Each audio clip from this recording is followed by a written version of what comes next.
Hey there, internet friends. Welcome to another episode of That Nerdy Site Show, a weekly podcast where the team members from That Nerdy Site get together to talk about our lives and all of the nerdy things we love about them. I'm your host, Trevor Starkey, and joining me this week we have Logan Wilkinson. How you doing, Logan? I'm doing good. Excellent. Happy New Year. And Happy New Year, and making her long-awaited return, Jazz Foster. How you doing, Jazz? Whee! I'm okay. Lovely to have you back.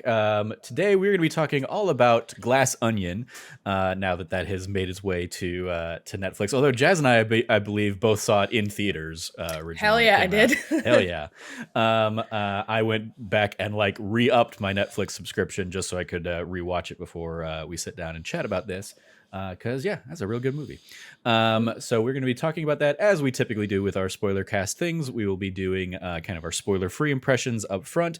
I already gave some of mine back like a month ago when I was chatting with Kim about it, so I'll probably kind of defer to you guys for the bulk of that, and then we will dive into a clearly designated spoiler chat section. Spoilers. Yeah. But before we do, if you like what you hear, please remember to like, subscribe, rate, review, share the podcast with your friends, all that fun stuff. Spoiler-free thoughts. Jazz, I just want to kick off with you because I just pulled up to make sure that you hadn't changed your Twitter handle or anything like that. Pulled up your Twitter, and I see right there, right out front, one of your tweets is, as someone who absolutely loved Knives Out, Glass Onion is 10 times better than Knives Out. I hope they make a dozen more Benoit Blanc films. So Jazz, elaborate. What are your spoiler-free thoughts on Glass Onion? It was 10 times better than Knives Out.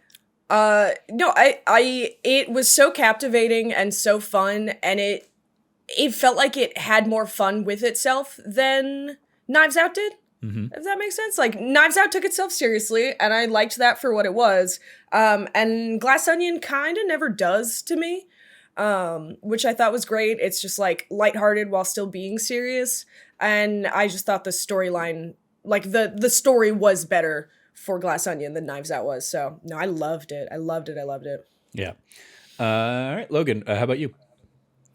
Yeah. I think that I like Knives Out 1 more than Knives Out 2, right, than Glass Onion, but I think they're both excellent, right? So, we're kind of comparing between two things that are both 9s and 10s. I think that it's really interesting. The journey I went on with Knives Out 1 that Trevor has been, privy to for this whole time, right, of not really loving the movie when I first watched it, kind of being I didn't click with me, right? It's a 6 or 7 out of 10. It didn't work for me, kind of thing. Had some issues with how it's structured. I was gonna say you and I I wouldn't say we got into it, but we do often. For sure. Yeah, that's when we were still living together. We had a whole lot of talks about that movie because I didn't agree with you at all. I thought it was phenomenal, and at first you were absolutely right. And then it took watching it again, a second time, and it really just all the pieces clicked into place.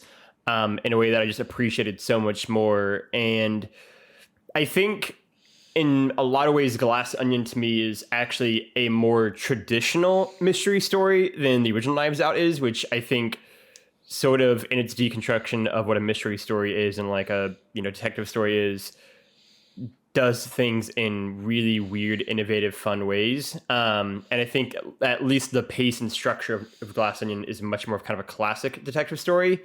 It's unquestionably sillier. It is unquestionably sunnier and more colorful and bright. That's just partially down to the location, and partially down to kind of the characters that are being presented with, right? It's not a stuffy New England kind of patrician family. Hey. But I think they're both fantastic, and we'll get into it. But I think in particular, one thing that I love about Glass Onion that is an element I think that it does better than the first Knives Out is that this is unmistakably a Daniel Craig movie, right? Whereas the first one I think is very much Daniel Craig is the central character in some ways, but it is an Ana de Armas movie just as much, if not more. And I think this one you were just given so much time to enjoy Daniel Craig's character, right? And as someone who has had, we did an entire podcast about this. I've talked about it for 15 years, has a very fraught relationship with Daniel Craig as James Bond. It is always fun to see him have fun with the role, right? Which is why I love him so much in stuff like Logan Lucky and, the two Knife Out movies. and he so clearly is just having a ball being this character and being in this movie, and I think that is infectious throughout the entire runtime. Yeah. I would argue a little bit that I think this is much like Anadarmus, had kind of a shining light in Knives Out. I think Janelle Monáe is that kind of role in this one as well, and has a lot to do and a lot to shine, especially as the film goes on and we kind of learn more about her character and stuff like that. And even so much so that like Daniel Craig like takes an active backseat to kind of her doings for a good chunk of the movie, which still very fun and enjoyable. And yeah, for me, I don't know necessarily where I would rank the two against one another yet, but for both of them, they both check this box of, I think the mark of a great murder mystery is, well, how does it hold up once you already know the murder? Mm-hmm. Once you already know the trick, is it still enjoyable and is it still fun? And because both of these are just so much more just like fun ensemble casts and getting to see all these great actors and performers together on screen, rewatching it before we recorded this, after a month of kind of sitting with it and just kind of like letting it percolate and enjoy, like it's definitely fun going back and being like, oh yep, here's where they set that beat up or something like that. But then like just getting to continue to see how all these characters interact and have fun with one another, or whatever their relationship with one another is another stellar like ensemble showing. And I think that's what makes these films so enjoyable for me. And like when the movie originally came out in theaters, like it was making the rounds of like, who would you put in in Knives Out 3, and like who, like pull your like cast, and everybody like does their fan casting and stuff, and it is just like, yeah, throw 7 or 8 like amazing, talented, fun performers together, and Rian Johnson's going to come up with something fun for them to do. And at the center of it, you're going to have Daniel Craig doing his fun Southern Benoit Blanc that he road tested in Logan Lucky, as we've talked about in the past. And yeah, he's going to have a fun time with it. And Rian Johnson's going to have a fun, like he's really having fun kind of making his own modern Agatha Christie kind of set of stories. And so, yeah, like going back and watching it again and still enjoying it as much, if not more than the first time, is a testament to these movies. Because so many times it could just be like, well, I already know how it's going to happen, and I don't need to see any of this anymore. One thing I think too that makes those fan castings so fun is that in so many other movie series or franchises, right? Like there's very much an idea of only these kind of actors can really fit into this movie, right?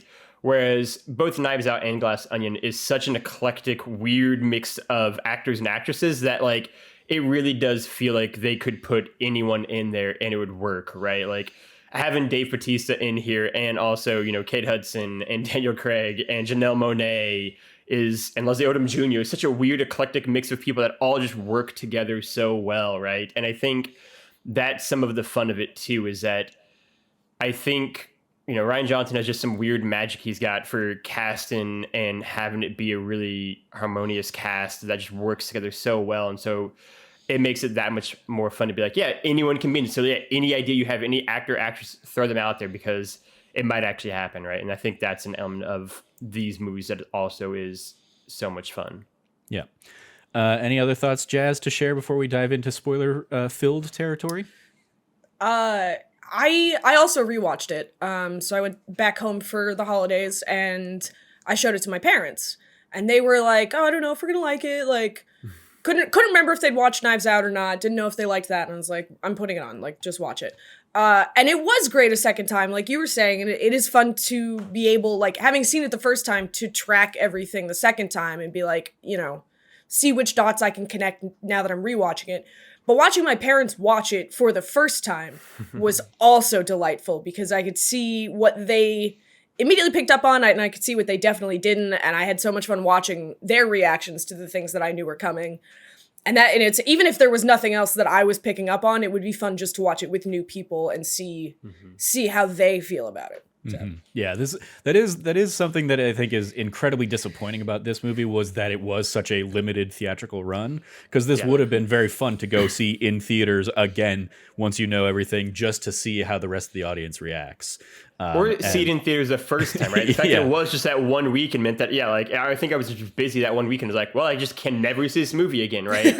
And like the fact that, we've had this whole discussion already, but like the fact that, like, you know, movie theater owners are like begging Netflix to please show it for more weekends, and Netflix is like, no.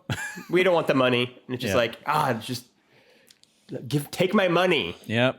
And so now you're just gonna have to like set that week aside when they inevitably do it for Knives Out 3. Right? Yeah. Just like put it on your calendar Black out and be the like, weekend, sorry, right?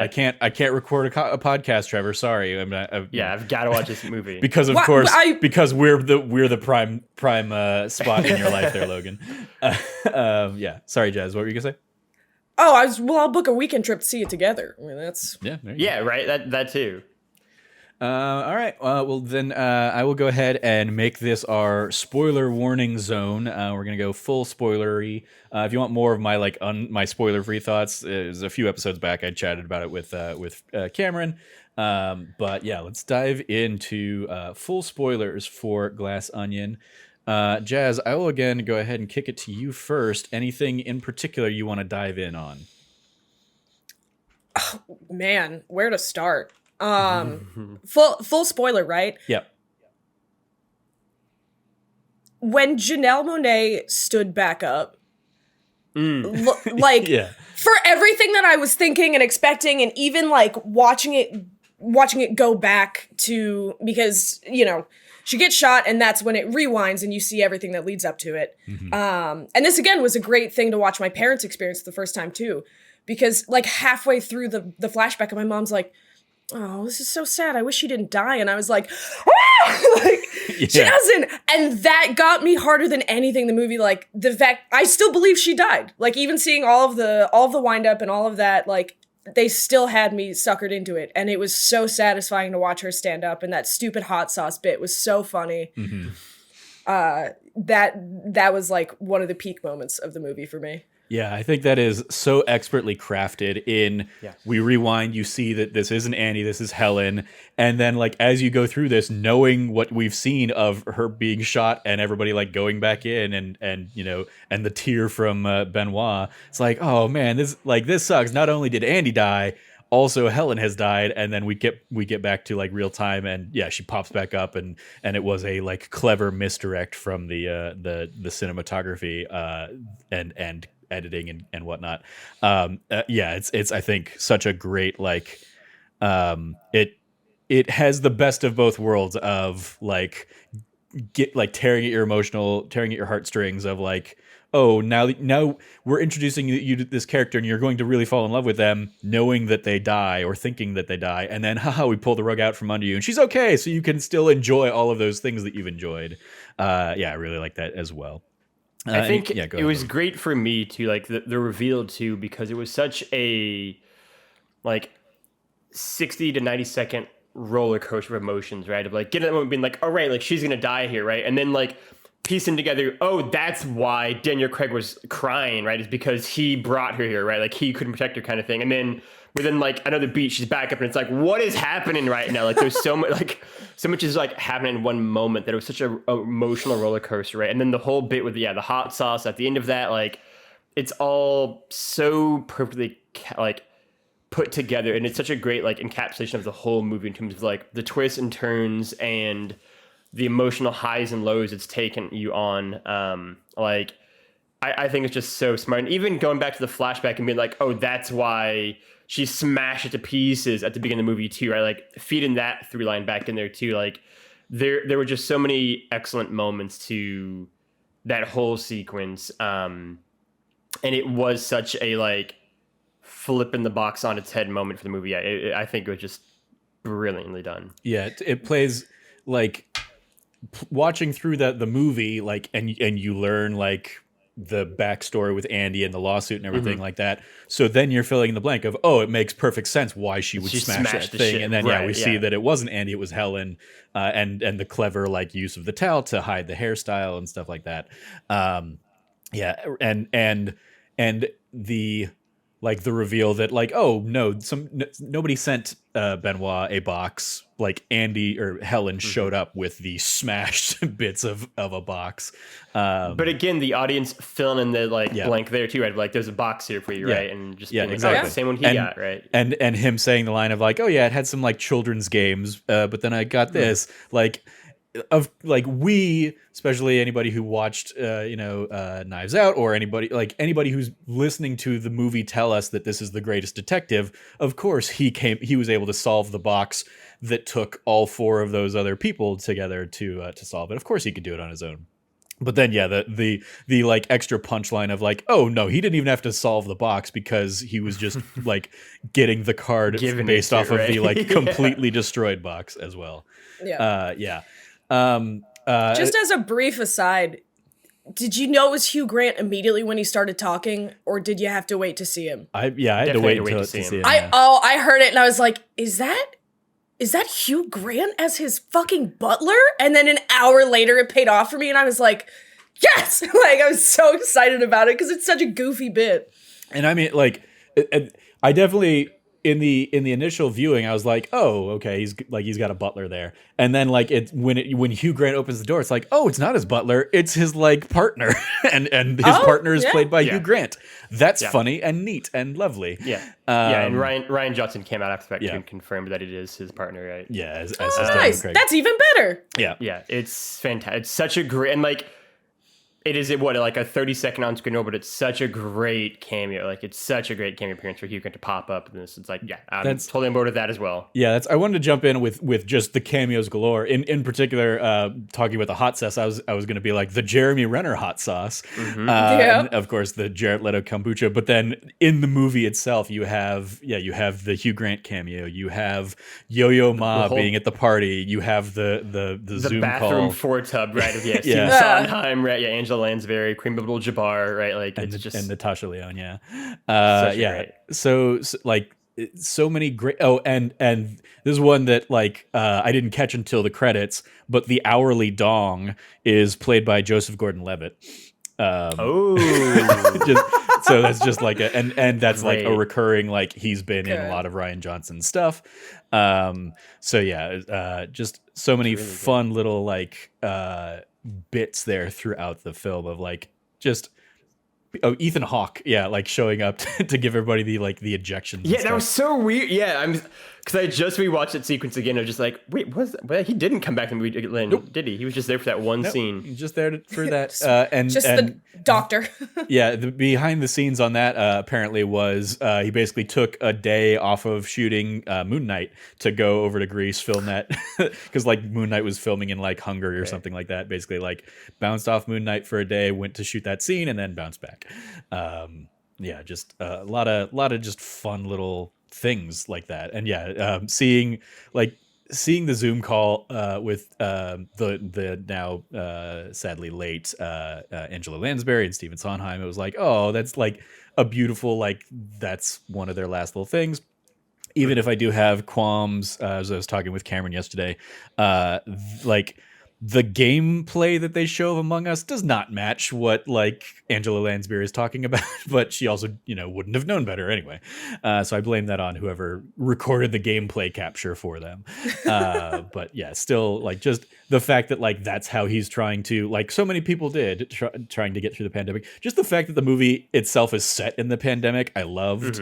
And I loved like the humor that came from that. The Kate Hudson's like, they're all in my pod, and it's just like this huge house party with people, even how much, including Yo-Yo Ma. How much info is given on each character with like the masks they were wearing too, and like Kit Hudson having like the like clear see-through one that it's a little mesh mask. It's just a chain. Leslie Odom Jr. being a scientist, he's wearing like a straight up like N95 mask kind of thing. Like even like those small character details were so good, right? And like, was it Catherine Hans was under her nose, wasn't it? Yeah, and then she brought it back up, right? She caught it, right? And it's like there's so many great details, and the fact that, especially like for that to be the first sequence where we see like all of the cast pretty much interact together for the first time. The fact that like you can't see any of their mouths, right? And Daniel Craig is also wearing sunglasses. He has to do so much acting where you can't see basically any of his face.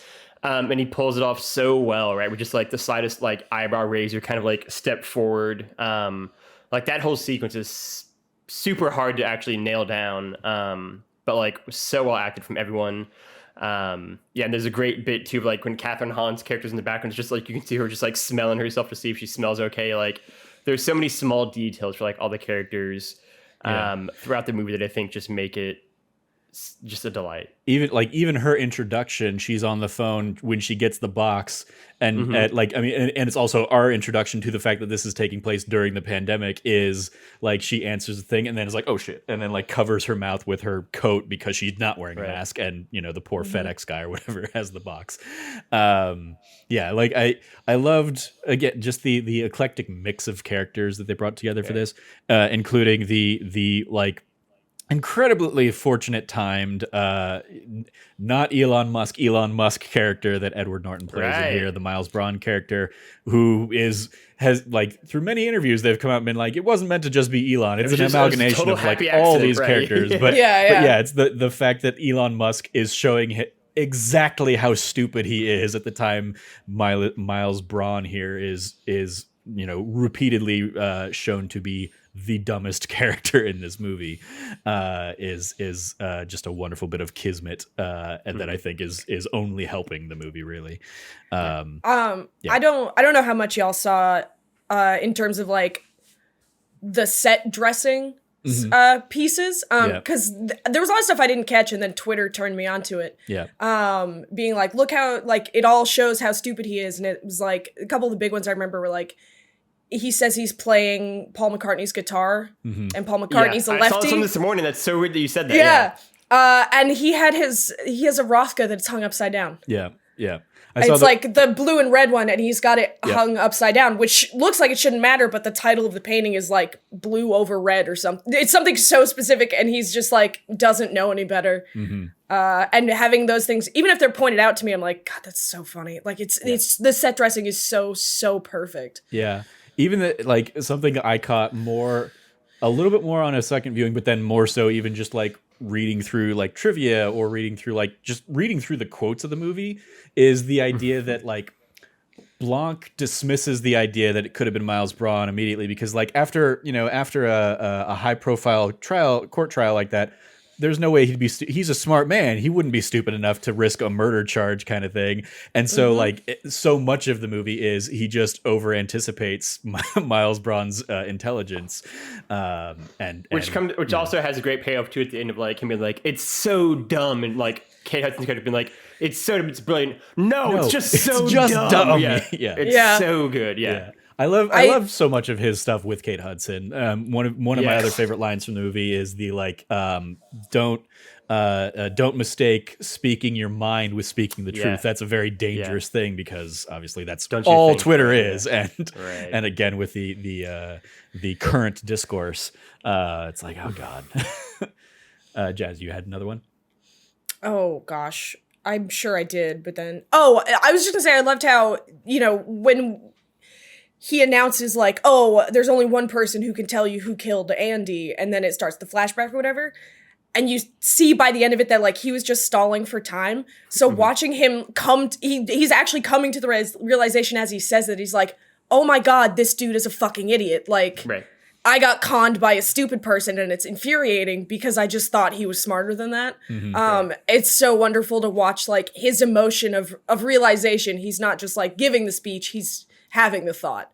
Even more so for the thing of like, the only kill you had with any panache you stole from me, right? Like, his like fury at that too, like it ties back in really well to the moment he has both with Helen and also at the beginning of the bathroom too, of like, he's no good at dumb things, he says, and like Miles Braun is like so dumb that he's not good at solving that crime, being a great payoff to this earlier setup we've gotten for both Among Us and Clue.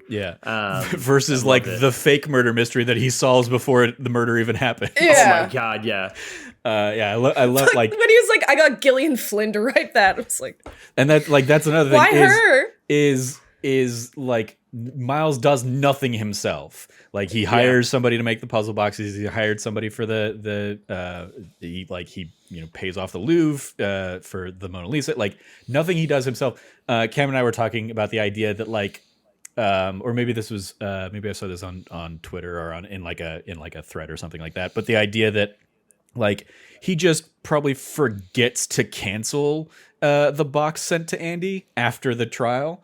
He probably just threw his money at it and didn't bother like remembering to go back and be like, oh hey, we probably should invite Andy. And then like especially on a rewatch when you definitely know he's the one that killed Andy, like watching his reaction when Andy shows up at the thing, it's like he definitely has terror in his face. It can still read though as like we had this very messy like public split in the trial stuff, or it can read did I not kill her? Did I not successfully do that? Crap. Because why is she here then? What's going on? So even that, like, I love how that plays on it. Like there is a second layer to everything in the film that works on a second watch. And the big one that I definitely paid attention to more so was him handing Duke the drink, The glass. which very much like he hands Duke the drink, but then like we're immediately shown his recollection of it with another misdirect from the cinematography to play into the rest of the story that Blanc inevitably calls to order of like, yes, that's what he said happened, but remember with your eyes what really happened. And so many of those little like beats of just like they're fun, subtle things that like all are building into that story. I keep seeing Daniel Craig went on like the Colbert, the Late Show, and basically like the YouTube video that keeps being recommended is like every Easter egg pays off, and that's very much true. Any other highlights or beats anybody wants to give some love to? I definitely want to give a shout out to Benoit Blanc's bathing suit because it's fantastic and I'm obsessed with it. That blue and white striped suit is like his whole look in the film throughout the thing is great, and it is very like 50s inspired movie star, which we love. I thought he was just shouting out Fred Jones with that bathing suit, big Scooby-Doo energy. But like it is just great, and like really to an earlier point we'd kind of talked about like just the, I think, diversity of costumes this film has, right, in comparison to the first one. Again, it's a stuffy patrician New England family, right, and this one is much more like every character has their own distinct style and look and feel to it, and they so much, I think, characterization within each one of those elements of the people, and it's all fantastic, right? Like I love the fact that like Dave Bautista is just basically never wears any clothes is his whole outfit, and Catherine Hahn is just kind of like a schleppy mom look for the entire film. Kate Hudson got like these amazing, super colorful designer outfits, obviously. And her assistant very much does not.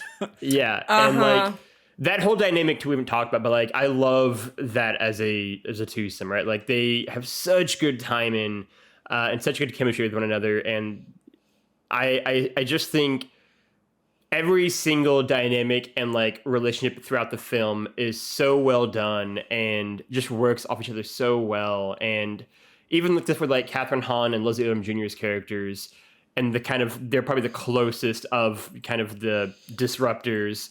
I love the little bond they've got as well. And the two who maybe are the only ones that have a brain outside of Andy, right? And so, but are also kind of sold their souls. And so them dealing with those ramifications, the stuff about how Miles, wants to live on forever like the Mona Lisa and how that pays off at the end of the movie too. Like you said, like every single thing that is set up has a payoff at some point in time in the movie. And it's just such an intelligent and cleverly written film. Even more on the costume design stuff, the like earliest we see Miles Braun in the initial like Glass Onion flashbacks, he's basically just in the Tom Cruise attire from Magnolia, So he's just like he's trying to be that person, and then later we see him when he's talking with Andy, and he's just like He's Bill aping Gates. Steve Jobs. Yeah. Like he doesn't like the movie continues to reinforce he doesn't have an original idea, or can't execute on an original idea. He just builds off of the backs of everybody else throughout the whole thing, in just very fun ways. I did like another thing about this too. I did like how even at the end of the movie where, you know, Benoit like leaves and gives Andy the little like hydrogen thing. And then when she starts smashing all the glasses and all the pieces and everything there, my thinking in the moment was, oh, she's going to like throw it there and be like, you know, find it in the midst of all these things that look exactly the same. Right. And then instead she's like, fuck that noise, and just fucking blows the entire mansion up. Was again, kind of a nice final red herring of what's going to happen versus what actually is going to happen here. Even that ties back to Miles's speech about what a disruptor is, of like you start with something small and then you build and build and build, and she starts with like one thing and then she continues to knock things over until like the rest of the disruptors start joining her, and then she starts smashing the bigger stuff and then just blowing the Mona Lisa to hell to really spite him is like that's just yet another like kind of full circle like haha fuck you dumbass. Yeah, such good stuff there. Go ahead. I just want to talk about the only character we haven't really, Whiskey, and what she brings to the movie, because I think and Peg kind of brings the same energy, but it's so interesting to see like the outsiders, so to speak. But also, Logan, you mentioned like Catherine Hahn and Leslie Odom Jr. are like the only ones with a brain.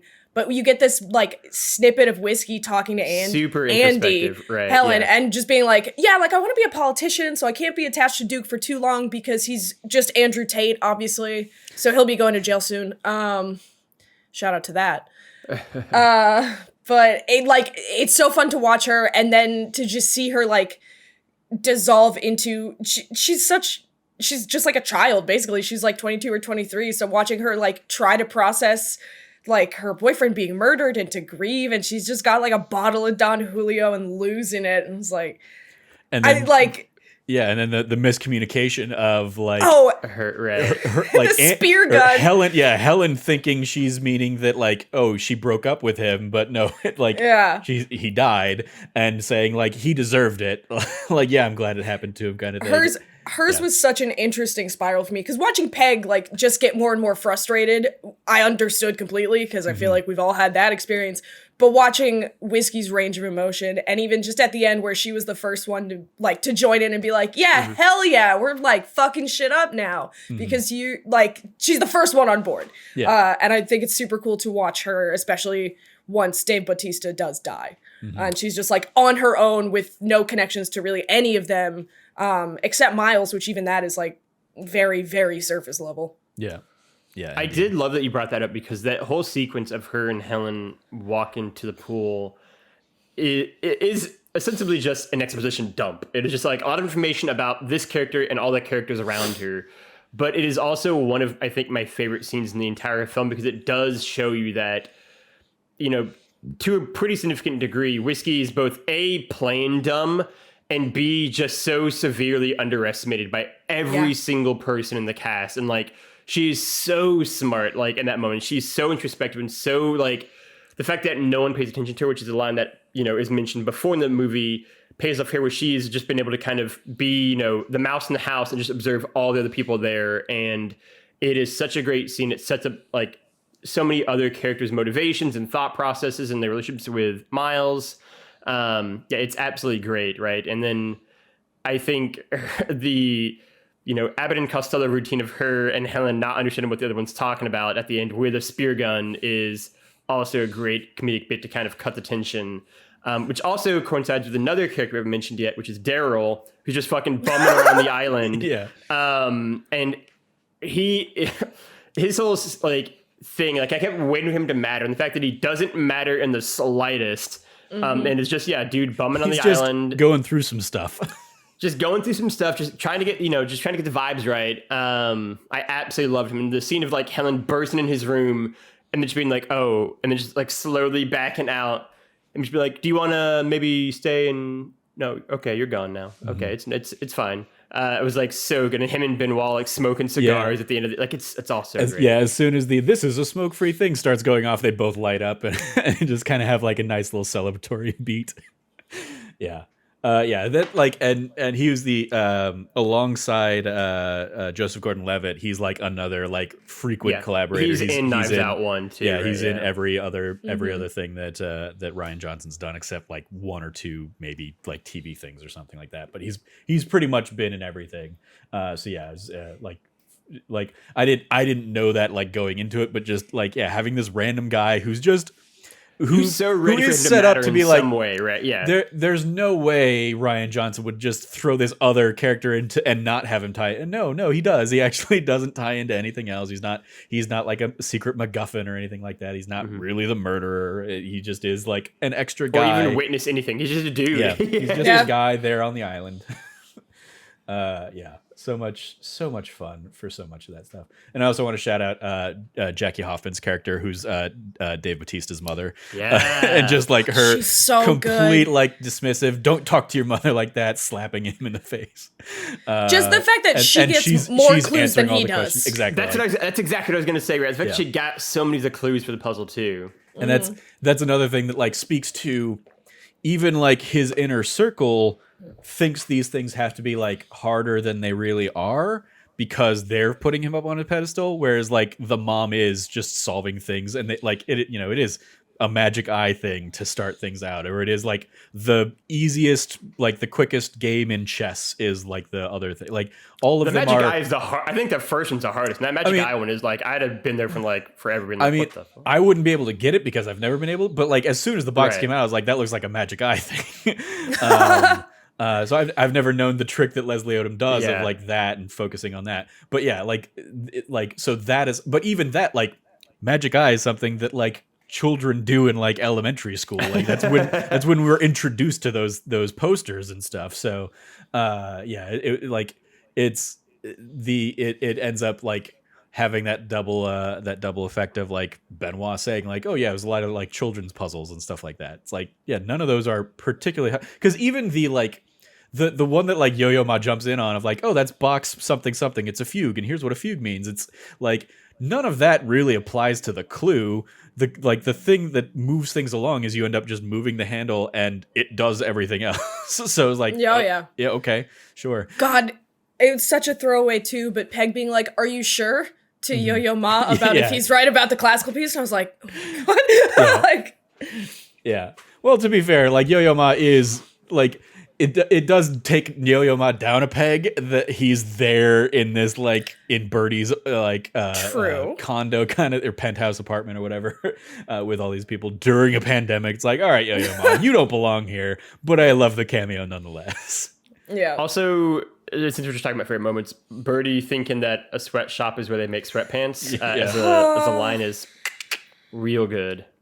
Indeed, yeah. It's just her stupidity and poor Peg just having to deal with that.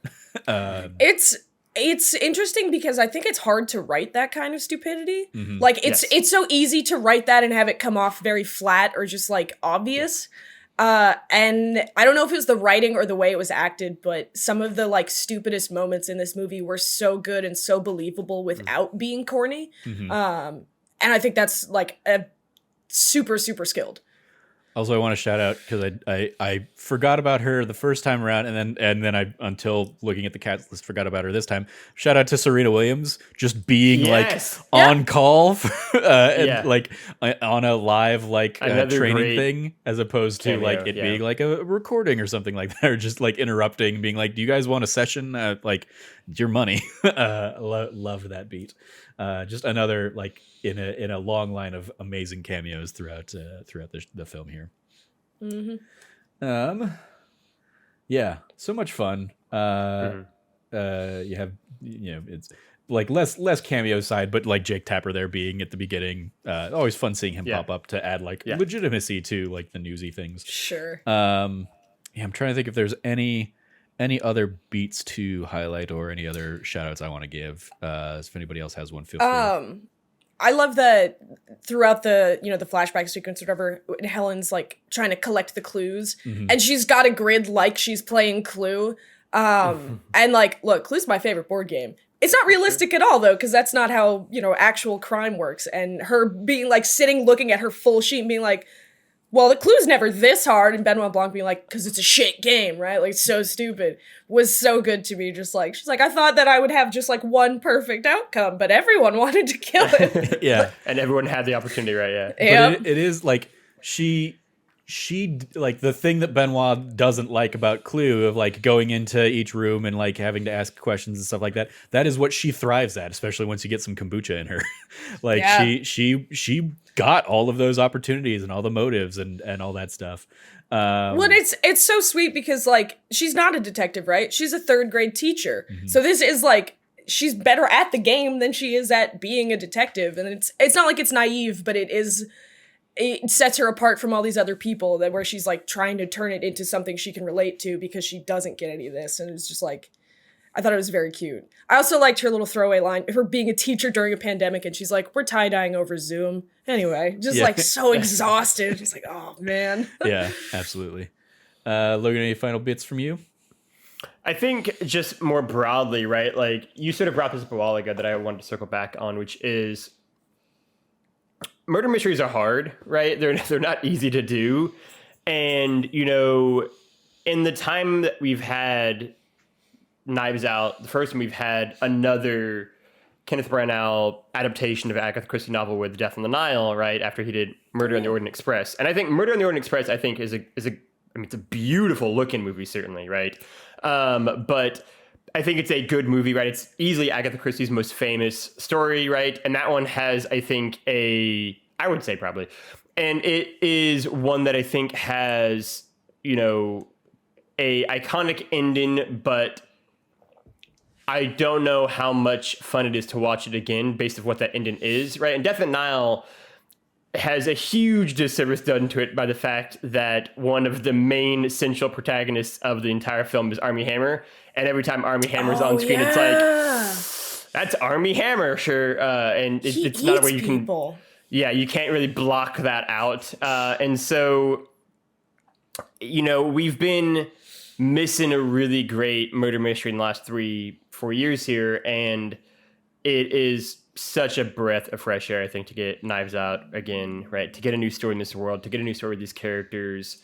And, to see something that is so heavily inspired and so openly inspired by Agatha Christie stories and do it in a modern setting, do it with a kind of a modern, both interpretation, also deconstruction of the kind of archetypes of these characters, and just have so much fun with it, right? Like that is, I think, for me, one of the biggest through lines of Glass Onion is just, it is so much fun, right? It is a movie that relishes having fun, that is so smart and clever, and is just like witty one-liners zinging around all over the place. And again, to tie back into James Bond, because how could I not, right? Like, me and Trevor sat through a lot of Bond movies that have a lot of one-liners in them, but having one-liners does not mean they're good one-liners, right? And I think the quality of writing here and the performances on display, I think just make Knives Out and Glass Onion easily one of my favorite movies of 2022, which is a very stacked year for movies. And just, yeah, so much fun and a great way to kind of close the year on, for me at least. Yeah. Any final thoughts from you, Jazz? I mean, I agree with Logan in that it just like was he's grinning like I don't do that often. But it is such like a quintessential murder mystery that actually enjoys itself. Yes. And it's fun because it easily could be nitty-gritty and dark, and like Knives Out was a little bit. It was also, set in winter, and so it was a little darker and more dim anyway. But it's a murder mystery that has fun being that way, which I think is super important for, like, bringing people into the genre and, like, helping people enjoy murder mysteries. Because I know a lot of people that don't, because they're like, either I can solve it and that's annoying, or, like, I can't solve it and that's annoying, and they're always too grim. And this is one that just, like, is enjoyable, and it doesn't matter if you think you can solve it or not, but the twists aren't frustrating. Because they show you how it's done. And that's my main complaint with like the Sherlock Holmes thing, where it's like he just solves it because he sees stuff you never get to. And like with this showing you like you did see all the clues, you just didn't put them together because why would you? It's like a satisfying and also enjoyable mystery, which honestly, is hearing Jazz talk about it, the way she described it, the closest parallel I can kind of come to for something similar is probably actually Psych, right? For TV, right? That is kind of this like gateway drug into a like murder mystery, like detective story, right? That is so much fun and isn't something that makes the character smarter than you, right? No one necessarily alleges that's the case for Sean Spencer, but he's someone who just like notices stuff, right? He's very Benoit Blanc in that way, right? And they have so much fun with it, right? And it doesn't, insist upon itself that it is the cleverest, smartest show in the world. And I think it is such a good introductory point for people who want detective stories or who want murder mysteries or that kind of thing, but maybe don't like the way it's done in, I don't even like The Mentalist, right? Or something like that. Or Castle maybe is another one is a bit simpler. Right. And they're just good starting points for that genre while also being really excellent representatives of kind of the best that genre has to offer as well. Yeah. I think my final thought on it, we also didn't really touch on, is the whole central theme of the glass onion that Benoit like points out of like it's it's this whole like what's the word, oxymoron of it's supposed to be deep and layered, but you can see straight through it, and it's really not. But then the movie still finds ways to play with the layers while still having everything right in front. Well, not everything, because it does definitely withhold information that it wants to withhold. But once you know that information, it shows you enough of that transparency to really like, oh yeah, you can see right through that. And so I love even just the thematic way, much like they played with the theme of Knives Out in the first one, and the Knives Out art piece kind of thing. I loved that little like as a through line throughout the film as well. So yeah, shout out to The Glass Onion, a Knives Out mystery. I very much look forward to whatever they do next. I'm very much in the same vein as Jazz. Keep making as many of these movies as you want. Daniel Craig and Rian Johnson, I will keep showing up as best I can. And yeah, hopefully, be able to see it in theaters with a crowd of people. That was like, because yeah, seeing it here, it was like a crowd of, like I was probably the youngest person by like a good 15 years at my screening, but that still made it like a ton of fun because it was still like seeing it and enjoying it with a crowd of people. And it is very much one that I think next time around I will try and do that. Like I will try and prioritize seeing it twice. Once where I'm seeing it for me, and then once where I'm seeing it to watch the audience react to moments and stuff like that, because I think like you touched on there, Jazz, there is so much joy to be found in that. So definitely. So yeah, shout out to Glass Onion. Well, that is going to do it for this episode. Thank you both for joining me. Go around the metaphorical table with any plugs we might have. You can follow Logan at Lefty Logie or Lefty Loggy, Loggy. Anything you want to give a shout out to there, Logan? I'll give a shout out to the Let's Plays going live every Tuesday and Thursday from Trevor right now for Skyrim. He's doing stuff over there. Go check it out. There are goblins and knights and people in armor, witches. And then stay tuned to other future Let's Plays in the works. Me and Frank are kind of brainstorming some stuff on our end. That'll let us kind of tag team up in person together, which is always exciting. And I'm sure Trevor and Cameron will do some fun in-person stuff as well. So stay tuned to all of those happenings. Indeed. You can follow Jazz at Jazz_Foster. Anything you want to give a shout out to there, Jazz? I hope everyone has a better 2023 than they had 2022. Hell yeah. That's kind of all. Goat year. Here, Goat year. here. We're in it. Fingers crossed, man. Fingers Jordan crossed. year. Yeah, you can follow me at Trevor J. Starkey on Twitter, in addition to the Let's Plays and hopefully 2023 is a better year for people. I will also shout out That D Plus Show. Me, Logan, and Frank sat down and watched the first episode of National Treasure, Edge of History. Okay. If you're interested in more mystery stuff. And this one in particular, as I described it, is a CW show, but with National Treasure. So go correct. check that out. You follow all of us over at That Nerdy Site. We'll be doing kind of best of, favorite things of the year over the course of the next month or so, including my my first piece up on my favorite Lego sets from 2022 is available now. You can find that over at thatnerdysite.com, where you can find all the latest from us. Once again, if you liked what you heard, please rate, review, like, subscribe, share the podcast with your friends, all that good stuff. Thank you for listening. As always, stay nerdy and be good to each other.